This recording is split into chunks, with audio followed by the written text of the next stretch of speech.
they're the spiritual core of the film, and that's another important thing for Noah, because that's another big part of his journey. And his dad is called the Master of Birds, Koro. He's the Master of Birds, and he basically he's in charge of the eagles and the ceremonies that go along with the eagles. And Noah doesn't really understand any of that yet. And because he can't, because in order for him to understand that, he has to go out. He has to see what's in the valley beyond. He has to learn about how the world works, and you know, by the end of the movie, he's kind of fed his spiritual side with what he needs in order to be ready to have a relationship with an eagle. So Suna, Anaya, and Noah, we were born, we say, within a sunset. So we were born on the same night. And we've pretty much spent our entire lives with each other, bunking together, hanging out, climbing together. You know, we were born within a sunset, we climbed together.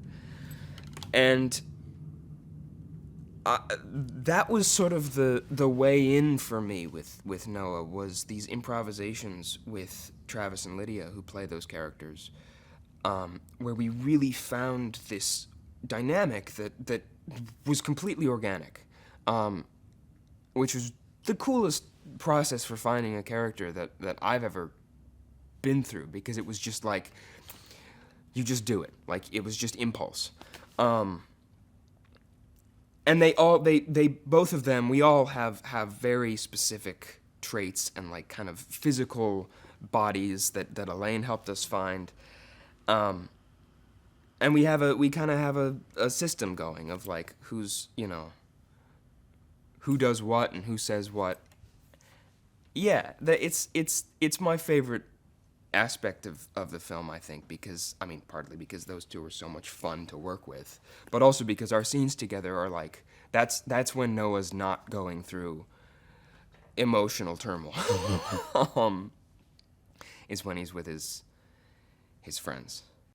We were sitting on the floor, and we had to get up in ape school and become our ape character, get into our forms, and then he started interviewing us as the character, and it was the first time that I had spoken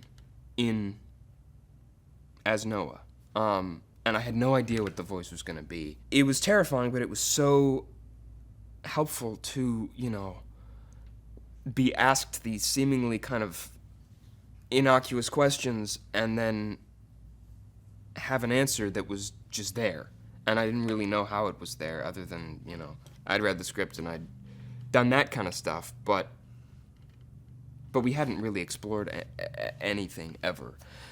And then we started doing these improvs where, like, we would be in a room and we would throw a ball back and forth as apes with, you know, the kind of hands that apes have. We would just toss a ball.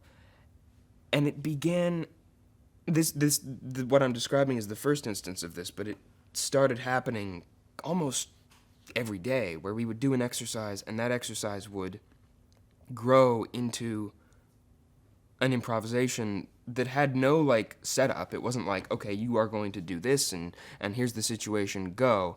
It was just like, we're tossing a ball back and forth, and suddenly we're trying to get it from each other, and now we're putting it on each other's heads, and now we're chasing each other, and now the whole room is in a frenzy of you know, playing with these tennis balls.